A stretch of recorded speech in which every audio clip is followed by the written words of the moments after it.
Thanks for joining me this morning. You're listening to Minding Your Health, the show that helps you find ways to take back control in issues regarding your mental and your physical health. I'm Roberta Fernandez, a board-certified hypnotist and a certified hypnosis instructor at the Fair Hypnosis Center in Eden Prairie, Minnesota. I use hypnosis to help people succeed where nothing else has worked. And I'm so glad to be with you here every Saturday morning at 10 o'clock on AM 950. Last week, we talked all about stress. So today, we're going to follow that up, carrying the subject a little bit further into a topic that I feel is really important: aging and caregiver stress. I have two guests in the studio this morning. First, I want to welcome Christine Rowland. She owns Pioneer Estates. Christine has a master's degree in social work, and she's trained as a nursing home administrator. And her entire career has been working with seniors and their families at home, in the hospitals, and in nursing home settings. And Pioneer Estates has 3 residential houses here in Eden Prairie. Christina, welcome. Thank you. You're welcome. I also have Lynn Vanasse. Lynn is owner of Touching Hearts at Home in Plymouth. This is a home healthcare service. Lynn has an MA in business and human resources and a BS in business administration and industrial management. And Lynn is passionate about serving the aging adult population and matching them with skilled caregivers who are going to provide care in their home. Welcome, Lynn. Thank you. So our population is aging in record numbers. In 2017, for the first time in history, we surpassed the milestone of 50 million people above age 65. And in the last 5 years, that's increased by about 4.5 million people. And it's going to continue to go up. By 2030, we're going to be at about 72 million.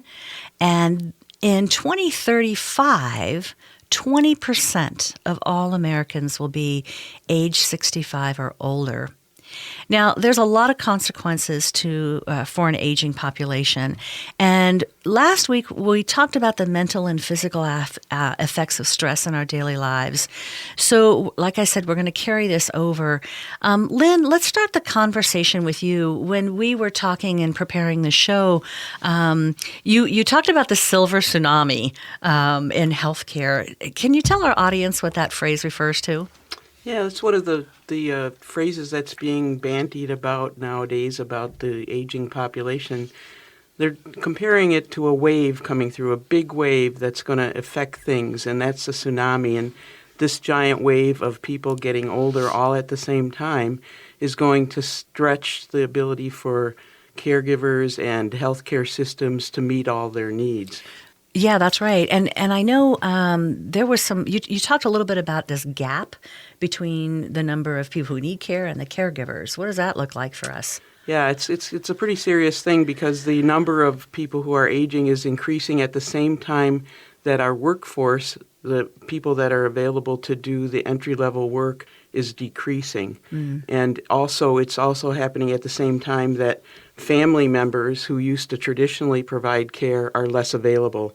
So we have statistically, not right now, people over the age of 65 are expected to increase at a 2.3% rate, while the number of family members who can care for them will only increase by 1%.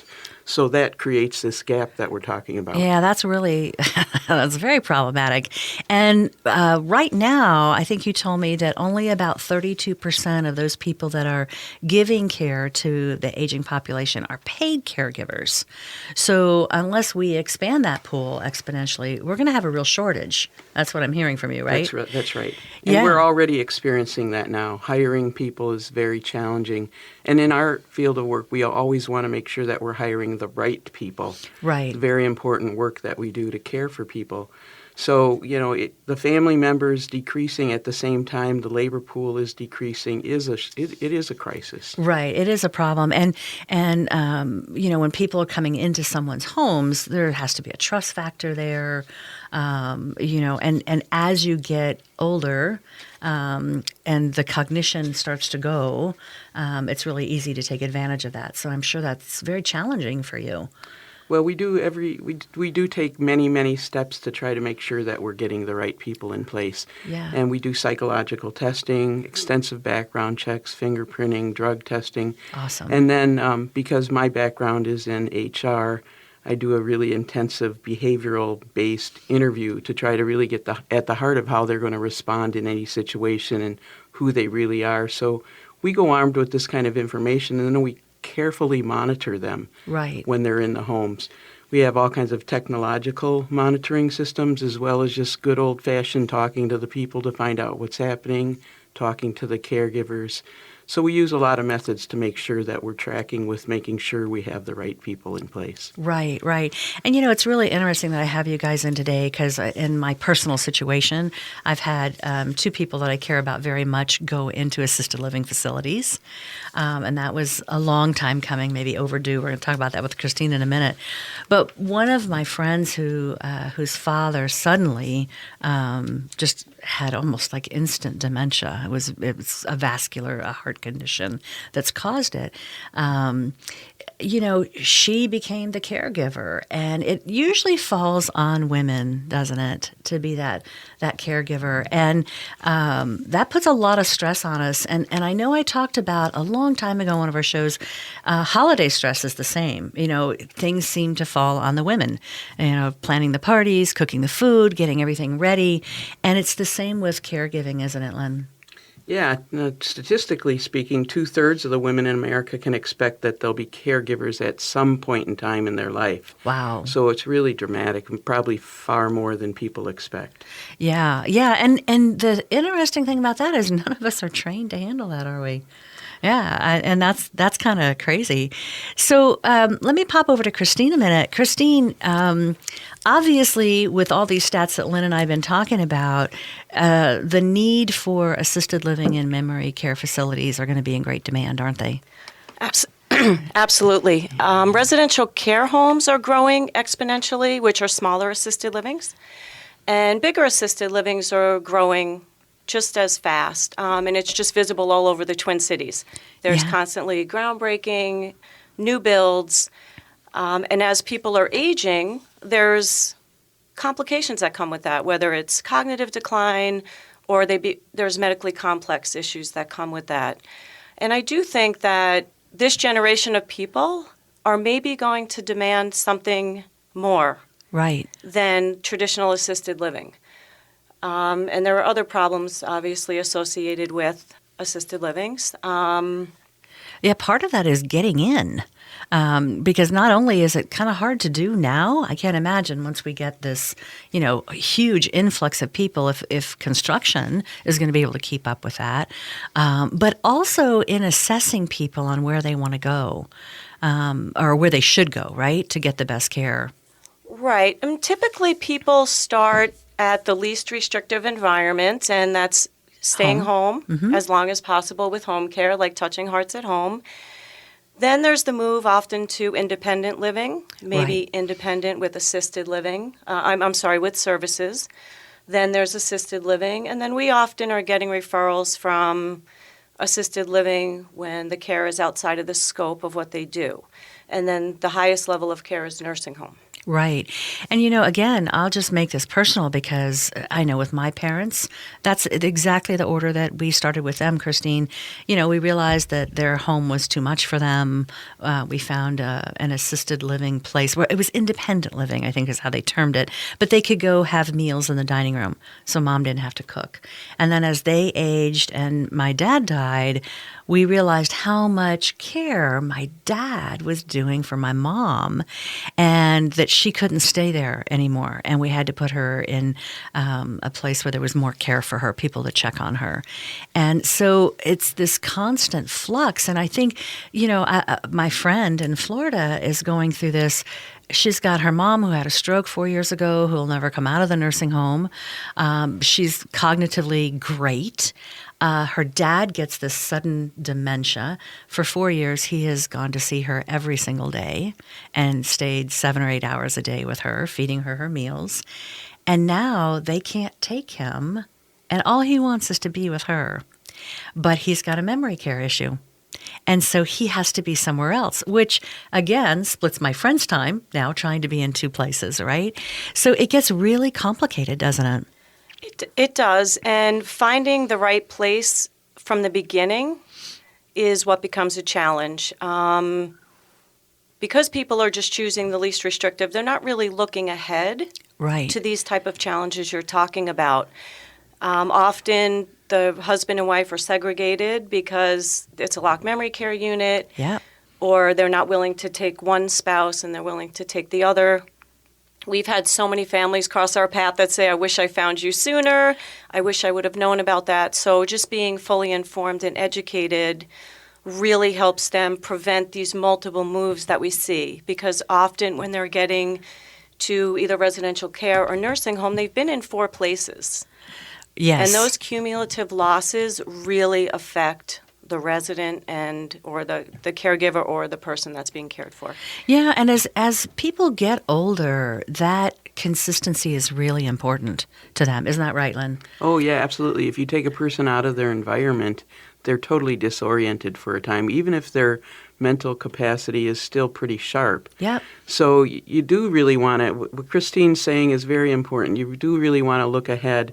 Nobody thinks it's going to be them that's going to need more care, but again, statistically, 70% of us, once we get past the age of 70, at some point in our life, are going to need some kind of long-term care. Exactly. And we all should be thinking about that now and planning ahead for it.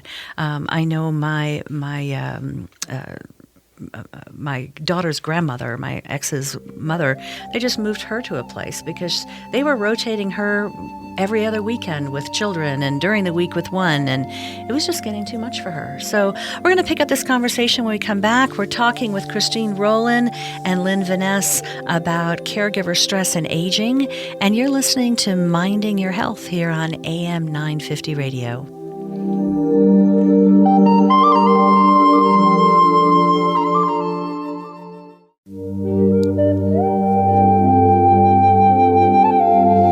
Welcome back, everybody. I'm Roberta Fernandez, and you're listening to Minding Your Health.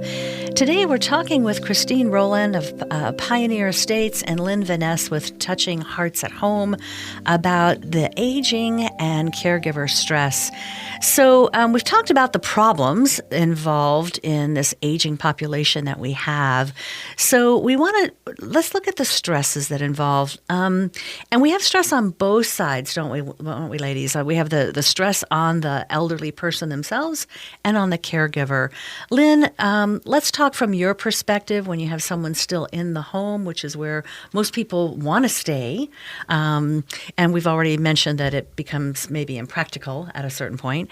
What's the biggest source of stress you see in those scenarios from your perspective? Well, with the elderly themselves, they're experiencing a very difficult time of life where they start to lose their independence. Mm-hmm. It's very, very hard for people who have been independent their whole life to start to give up that independence and the privacy that they lose also when they do that. Right. They also don't want to be a burden to their family, very important to some people. And just spending the money, it costs a lot of money when you start getting care either at home or in a facility. So those things really stress the elderly population and create a challenge for them. And on the caregiver side, there's so many things. One is they're emotionally involved with this person usually, so just the strain and burden of seeing their loved one start to decline creates a situation where they're just going to be more vulnerable to stress, in and of itself. Also, many are dealing with dementia. The amount of people that have dementia once they hit 85 is over 20%. Mm-hmm. So once they have dementia, they're not the same person. Right. So, they develop behavior sometimes, and they have this protracted sense of loss that comes along with this dementia as it develops. So their caregivers are often a woman who's usually around 49, and she might have a job, and she's juggling getting her kids around, and it's just this massive juggling of all these needs that are there for her parents, her children, and herself. Yeah, and I see, from my perspective and my practice, we'll often have people come in, primarily women, because it is who that falls to, that are around that age, that there's a struggle too with changing roles because, typically our parents have always been there for us. And we have that kind of a relationship with them. And now all of a sudden they're like our children.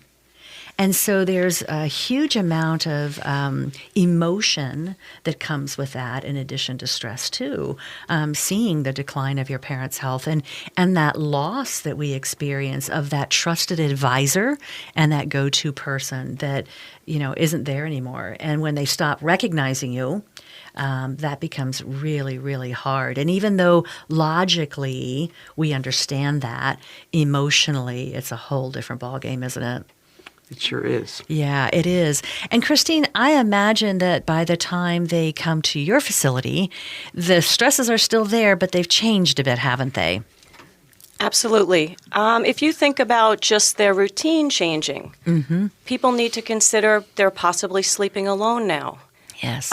Maybe they're used to taking a bath in a bathtub, which is not typical in an assisted living. They may have to resort to taking a shower. The caregivers are changing. So maybe the caregivers at Touching Hearts at Home are not going to be the same caregivers that are in the assisted living.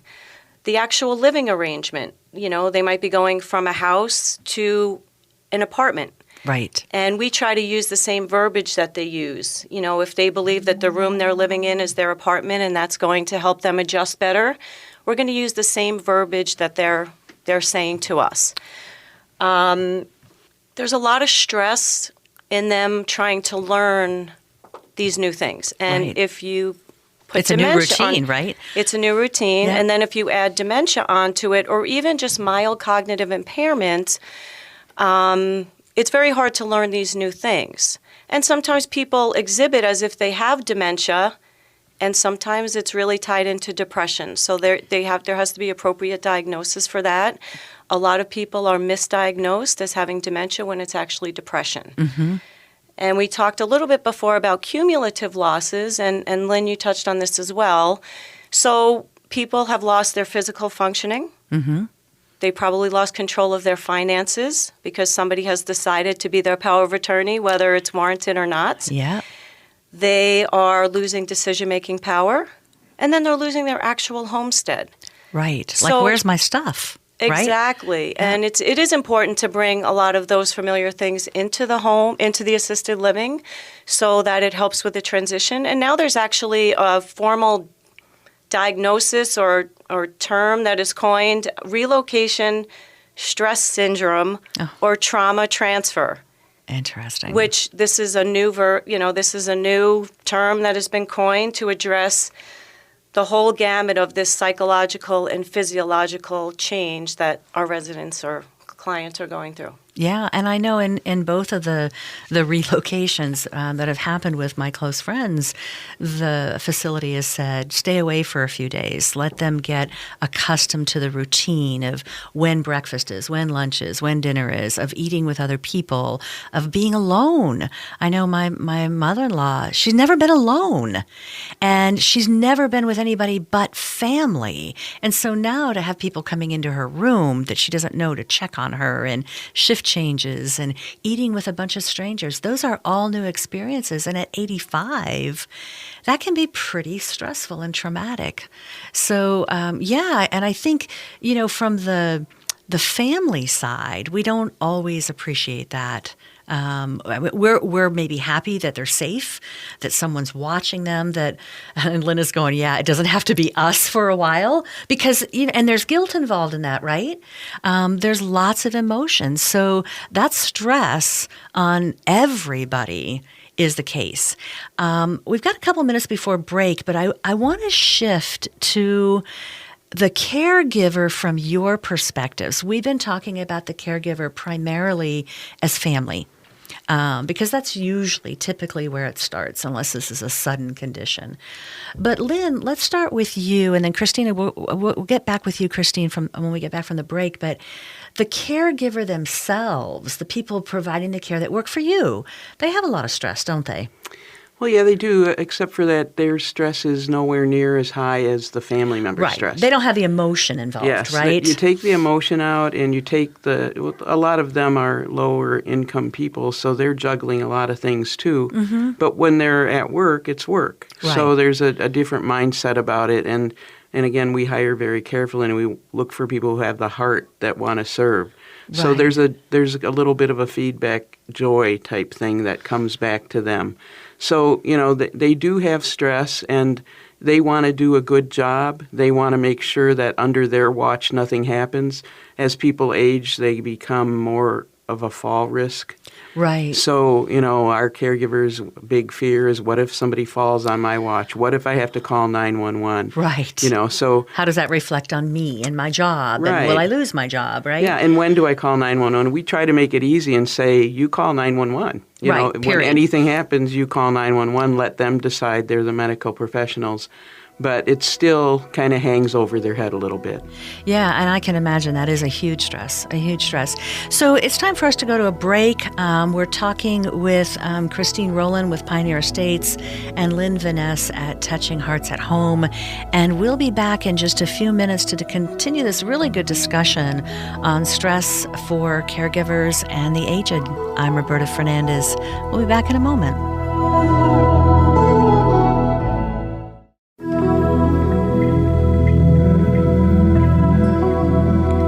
Welcome back, everybody. I'm Roberta Fernandez, and you're listening to Minding Your Health here on AM 950, the progressive voice of Minnesota. We're having a really great and necessary discussion about an issue that's going to affect all of us. This is one thing that we just can't get out of with life unless we pass quickly in the night. Chances are in some way we're all affected by this issue. When we left off, we were talking about the impact of stress on the caregivers. And during the break, Lynn brought up a really important point that I think it's a good time to throw in here now. What happens to the caregiver if they don't relieve that stress? Yeah, it's very important for the caregiver to realize that they're at great risk if they continue to have an extreme caregiving situation for any length of time. And by that I mean what they kind of define it as is if they're caregiving for more than 36 hours a week, and especially if they're caregiving for someone who has dementia, which creates a much higher stress level than caregiving for a person who's aging without those cognitive challenges.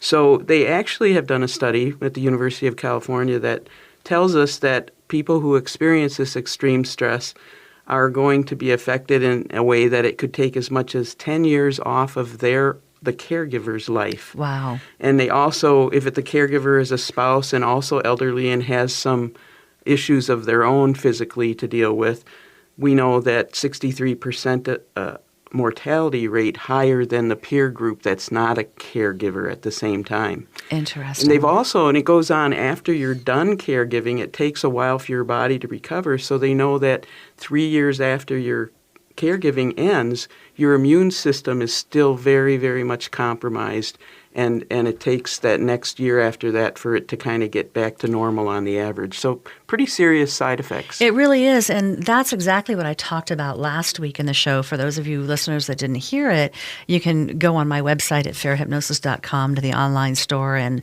download it free there, or go here on AM 950's website and find it there. But we talked about the physical impacts, and obviously the immune system, the digestive system. There's so many systems in your body that are affected, and they just don't get better right away when the stress goes away. So it's a really, really good point. And I think that especially, and again, my own family was this way. When my father-in-law got Alzheimer's at a relatively young age, and for 10 years she took care of him, and it got bad. She had to lock him in the room at night because he wandered. She had to carry the key around in her bra because he would find it no matter where she put it, and he would get out of the house. It was amazing. She had to take the knobs off the oven and the stove at night because he would go out to make tea or coffee and leave it on, and or flush things down the toilet. And so these things are really detrimental to people's health. And I know that we want to keep people in the home as long as possible. I think it's positive, and the research shows that that's good, but there is that point where it's time to visit Christine, right, or somebody like her, and really take a look at making that decision. I want to talk about caregiver stress, but while we're making this point, Christine, we're going to jump ahead. When is the time? How do you know? When there's caregiver burnout. So if you take all of these stresses and then there's a total breakdown, total exhaustion, emotional, physical, mental stress, that is one of the times to move somebody. When the actual caregiver may be causing negative actions towards the one that they're caring for, which could be verbal abuse, it could be physical abuse. It's not intentional. It's definitely a direct response to being overwhelmed. If somebody's work and social life is affected, their own health, as you talked about, is affected. When you cannot leave the person alone for any amount of time. Yep. Yeah, if the person has wandered out.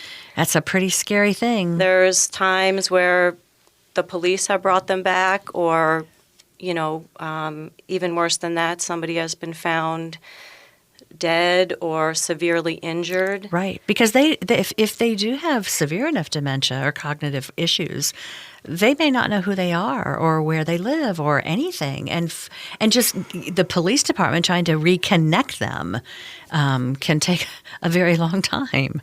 Right, and they might have a trusted healthcare professional that's telling them it's time. Yep. Doctor might be somebody touching hearts at home, may have been in there for a year or two and saying, this is even beyond the scope of what we do. Yeah, so it is hard. That is a stressor there, right, for the caregiver, saying, okay, it's time to take mom or dad or both of them and put them somewhere, for lack of better terms. I hate that phrase, but it is in essence what we're doing, right? And it carries a lot of emotion with making that decision. And so let's shift back to that kind of stress for making the decision. And then I want to talk about what kind of stress you see from your employees' perspective. So we often have families that come in once they've decided to make the move, and they'll say, wow, how did you manage to do that? Like, how did you manage to get my family member to do this or cooperate, get them to take meds, take a shower, all of these things? And I say, we work in 8-hour shifts. Right. We leave, we come back, and we're refreshed. Right. The expectation that somebody can take care of somebody 24 hours a day is unrealistic. And I want people out there to understand that so it can ease their guilt. Right. That it's not a realistic expectation. That is why we have 3 shifts of people that work 8 hours. That also reduces the amount of stress on my staff. My staff have ongoing training. They're taught how to learn their own limits. Mm-hmm. Certain staff people might have issues with somebody who's constantly yelling out, or it could be the challenging resident who's combative. It could be the person who's restless and can't sit down. You have to know what your own limits are. Mm-hmm. You have to be able to walk away, recognize that, and we believe with the ongoing training they're able to do that. We do try to limit the amount of hours they work as well. I have staff who are willing to work, 60 hours a week, and I'm going to cap that because it starts building. Right. It really does. And we try to manage that. And then the family member or the caregiver who's going through this, they often are the same age as the person they're caring for. So they have their own physical limits. And oftentimes you'll hear from a family that once I moved mom out, then dad couldn't feed himself. And one person drives and one person can see better and one person can hear better and one person manages the finances and one person manages the medicine. And when you take one person out of that equation, then you see where all the weak links are. Right. So then you have two issues that you're dealing with. Exactly. And it's overwhelming. I know a while back I did a workshop for your staff on reducing stress. And one of the things we talked about was how sometimes in that situation, the caregiver, your caregivers at your facility, they get stressed not only from the one who they're taking care of, but the family as well, because the family has expectations and they kind of get caught in that middle. So I know I was giving them lots of ideas on how to reduce that stress, which is positive. So it's nice to hear that you do continuing education. That's really important. And it made me start thinking about something, and I see Lynn over here kind of looking at her stuff. Did you want to add something to that conversation? Okay. So there's lots of decisions going on here. And the hardest thing, I think, is what do we choose? So maybe we choose home health care because our parents, let's just say it's parents, are not that bad. Okay, that they can still function in their home. They feel comfortable there. We feel they're safe. You mentioned about how you only did 8-hour shifts for your staff. And it made me think, Lynn, about home health care, how maybe the parent doesn't need so much care, but the caregiver just needs a break. Right? Yeah. So your people could come in and sit with them or work with them in a certain way, right? Well, it's an interesting thing. I just talked to someone yesterday. Her friend, who is the wife of a person who has Alzheimer's, is just getting totally burnt out. She's still working. Mm-hmm. She can't leave him alone. She's trying to work from home. And she doesn't really see, how she can survive this way. But her husband doesn't want to have anybody there. His Alzheimer's is not progressed to the point where he's not rejecting that idea. He thinks he's okay. Mm-hmm. He knows he can't drive, but he's really not accepting, the same picture that other people are seeing. Right. So I talked to her and suggested that, you are working at home. You're doing a lot of things. It would be a reasonable thing for your husband to expect you to want to get some help in the home. So we don't just sit with the person. We help in the home. We can do cooking, cleaning, laundry, linens. So we can do all those things. So she can bring us in to be sure that his safety is intact when she wants to focus on her work or go somewhere to get away from it. Mm-hmm. And he can accept it because we're kind of the help then. We're kind of being right. You're not taking care of him, right? That's right. There you go. Our caregivers know. They'll have a care plan when we go in, and it's going to be very clear to them what the responsibilities with him are. Yeah. But, when they're able to do these other cleaning functions and meal preparation and those kind of things that can really reduce the stress of the wife, then they'll take that role as well. Right. And I think it is so important for our listeners out there that maybe are starting to deal with this is that you be proactive about it. Because part of, I think, having it go well for the person being cared for is getting them used to this idea of being cared for. So even if it's only a couple of hours a week, that someone else comes in and you, the caregiver, can leave. I think that's really helpful. Christine. Home care is definitely one form of respite, and then there's the option for adult daycare. Okay, yeah. And then some nursing homes and assisted livings offer respite from, as short as a weekend up to 2 weeks. So those periods of respite certainly help with the caregiver stress. Oh, that's an excellent point. I hadn't even thought about that. That's awesome. So this segment is just flying by here. I do want to talk about what should people look for when hiring a home health care or looking at an assisted place. We only got a few seconds here, but Lynn, I want you to start. What do we look for when we're looking at someone coming in the home? With home health care, you want to make sure that you're finding a company that has a good reputation and a proven track record. You want to ask questions like, how do you select your caregivers? You want the company to have a very intact and thorough vetting process for how they actually go about getting the caregivers that they do. You want them to be monitoring the caregivers while they're in the home and getting feedback to both the family and the caregivers about how we can make it all work better. So there's a lot of things you can do proactively to make sure that you connect with the right company. Excellent, excellent. So when we come back, we're going to talk more with Christine and Lynn about all these really important topics. Thanks for joining us. You're listening to Minding Your Health.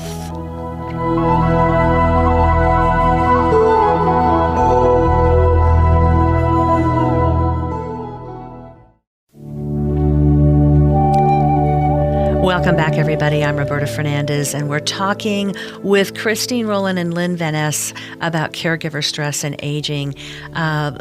Christine, we were leaving off with you to ask about what do we look for when we're looking to move a family member or loved one into an assisted place?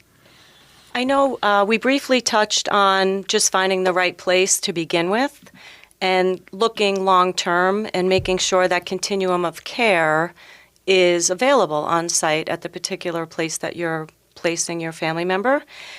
But one of the things I always say to families when they're touring Pioneer that they should, really look at multiple places, and you need to ask under what circumstances are my family members going to be asked to leave.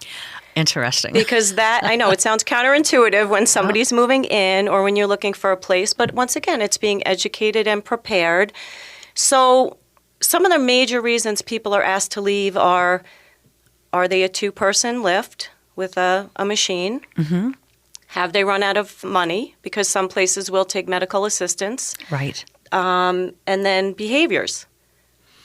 Oftentimes people are asked to leave for one, two, or all of those reasons. Assisted livings are taking more clinically complex people, whether that's appropriate or not, but that's what's going on. So you want to make sure, are they able to deal with things like sliding scale insulin if their family member is already a known diabetic? Can they deal with elopement risks and people who wander and rummage and who may be verbally abusive because it's going to impact the environment and the other residents who are living there? Right. They need to ask about cost. A lot of places are an a la carte system, and they don't really anticipate that as the prices go up when people's care needs change.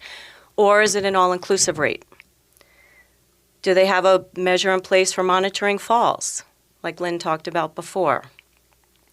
And I always tell people, look around at the current population. You might be moving into the most beautiful place in the Twin Cities, but is there somebody for your family member to interact with? Are they going to thrive or are they going to decline further because there is nobody there, their quality of life is going to deteriorate? Right. Yeah, I know that was an issue with my mom. She did really well in the place she was for a while, and then the population really seemed to change, and there were a lot of people sitting out in the halls in wheelchairs looking very depressed, and she started isolating herself in her room because she saw her. She was afraid of that. That was going to be her, and she really, and my mom was really social, and that was a huge impact. So that's an important point, I think, that you don't think about. Yeah, right. You don't think about. So another thing, geography. That was something else. Is it convenient for you to go and visit them often? Because one of the huge concerns that I hear is, a worry that the person feels like they're being dumped and they'll never be seen again. And that does happen sometimes, doesn't it? Right. And I do think the older residents or clients are being placed closer to the adult children. Mm-hmm. For a good reason, but sometimes they're being removed from, say, downtown Minneapolis where they grew up their whole life and they still have a church and they have a support network there. And now they're in Eden Prairie, which my residents say is the country. Right. So it's trying to maintain those connections to people, to the community, which once again helps with the transition. Right. Right. Very interesting. So we've really covered a lot of bases here. I guess I would ask, first of all, if there's anything else you guys want to add, maybe that's come up in your mind that should be addressed. But bottom line, is there any particular advice that you want to give either in how to manage stress or about any of the topics that we've talked about? Lynn, you want to chime in? Sure. One thing I didn't mention or I failed to mention before the break was that the company that you're looking for should be licensed, bonded, and insured. Oh, absolutely. So just that's a kind of a given, but I didn't mention it. But I think the thing that stands out in my mind is that people often wait until there's a crisis to get help. And then it's too late. When you have a crisis, all of your options become much more narrower. And the crisis may or may not be recovered from. So what makes sense is for people to get help when they start seeing a decline in little ways that reduce their risks. For example, at home, we can take away the risks of some of the activities that are inherently risky, like mopping a wet floor. Right. We can make sure that the person is getting good nutrition. They forget or don't care so much about eating as they age and their nutrition. Sometimes we had a client who all she wanted to eat was Rice Krispie bars. Yeah. So, these are the types of things we can address. We can cook their home cooked meal just like they want it. We had a caregiver who came in who had never done scratch cooking, and the client that she had only wanted scratch cooking. So it became a wonderful situation because the caregiver was able to be taught by the person who was so excited to pass on this skill and information. So it was just one of those things that gave a spark back to the person. Yeah, and thanks for bringing that up because that is a critical point in both ways. They should be looking at facilities. We should have long-term care insurance. There's certain health conditions that will rule that out, but not the ones that you would think. So, whether you think that your mom or dad or whoever may not qualify for insurance, it's still worth checking into. I'm going to have a woman on I'm not quite sure where she's coming, but she's down the road. We're going to be talking about healthcare and financial risk. And this, I'm sure, is one of the things that we'll be talking about in that segment. Christine, what about you? What would you like to sum up with? I think if people can just take away that they need to take care of themselves. Take time for yourself, whether it's exercise, meditate, massage. Educate yourself on what are the signs and symptoms of caregiver stress. They may not even know they're experiencing it. I'm just going to insert, I have a survey on my website that addresses just that with some tips and solutions. So for those of you that aren't sure if that applies to you, you can go check it out there. I'm sorry, go ahead. I think that you should talk to somebody, whether it's a support group, talk to an individual therapist, talk to your friends, talk to your family members. Nobody may realize what is going on. Yes. There might be some shame in the fact that somebody has dementia or that they have to ask for help. But this is a huge epidemic, and I think it's more acceptable now and to bring it to the forefront and talk about it. Excellent, excellent. Christine, how do they get in touch with you? I do have a website, pioneerestatesofmn.com. Or people can call me directly on my cell phone at 612-437-3414. Excellent. Lynn, how about you? How do our listeners get in touch with you? Yes, you can take a look at our website at touchinghearts.com/Plymouth. And you can also call us at 612-888-2378. And if someone wanted to use me as a resource and talk to me personally, I'll just give my number out. It's 763-439-1220. Ladies, thank you so much for coming and talking about such an important issue. I'm Roberta Fernandez, and you can find me at the Fair Hypnosis Center at farehypnosis.com or call at 952-934-1315. Next week, I'm going to be joined by Teresa Stewart. We're going to be talking about homeopathy. Teresa is from Linden Hills Homeopathy. In the meantime, have a mindful week.